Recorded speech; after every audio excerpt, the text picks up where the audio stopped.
There was a time before financial radio, financial media, financial TV. In my case, I got the stock report with my mother at 4:20 or 4:30 from Morton Nussbaum.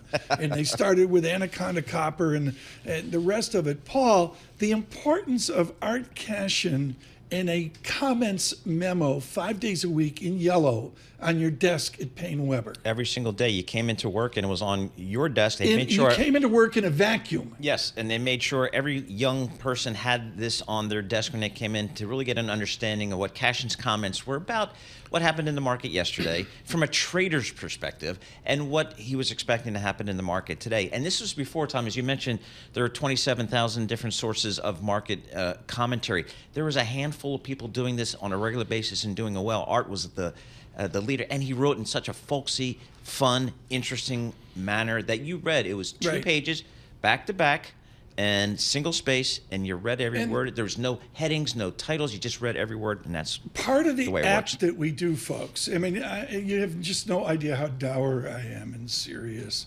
You can't do this without a respect to the humor of Art Cashin. To me, it was Al Goldman at A.G. Edwards years ago, but you can't go through this wicked serious. And Art balanced that it was a business and it was serious, but at the same time, he wanted to go look at marinated ice cubes. Exactly, and exactly right. And Tom, and he was on the New York Stock Exchange floor. That was his office. So generations of traders on the New York Stock Exchange floor knew and respected Art Cashin from his days at Payne Weber, and then when UBS acquired Payne Weber, UBS, and just the absolute dean of the New York Stock Exchange floor. And Bob Pisani up there helping out, ringing the bell. I can't say enough about, the invention of this. Bob Pisani and frankly Maria took that energy of the morning analysis and brought it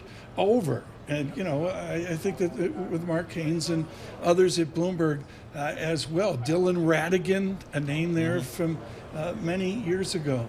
Art Cashin, he has died in his 80s, a terrific example of the day-to-day grind of Wall Street, of doing it right with class. This is Bloomberg Surveillance from Art Cashin's New York City, and we say good morning.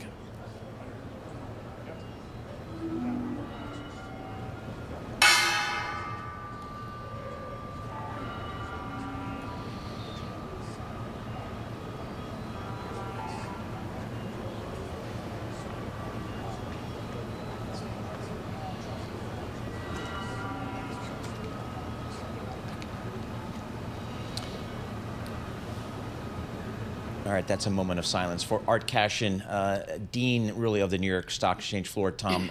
Many, many years, starting at Payne Weber and then through UBS. Just really the voice of the equity markets for, many, many investors out there over generations. Tom. Two ideas. Somebody mentioned Alan Abelson yesterday, and we were weaned on Alan Abelson.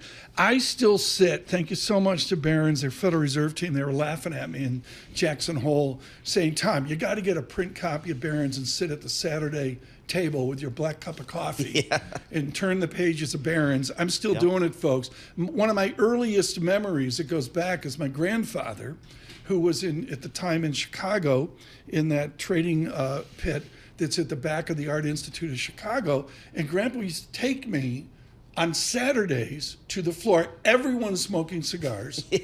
And there were the spittoons and that. And you brought that forward to how we modernize this, and we did it with Art Cashin. I mean, the communication. When did you get his note? It wasn't at 6 a.m. No, as youngsters, we get in. It was there by 7. It was there by 7:30. And again, he did this every single day, and he didn't have a team either. It was just Art Cashin just kind of riffing on what he thought about the markets, and that's what people really wanted.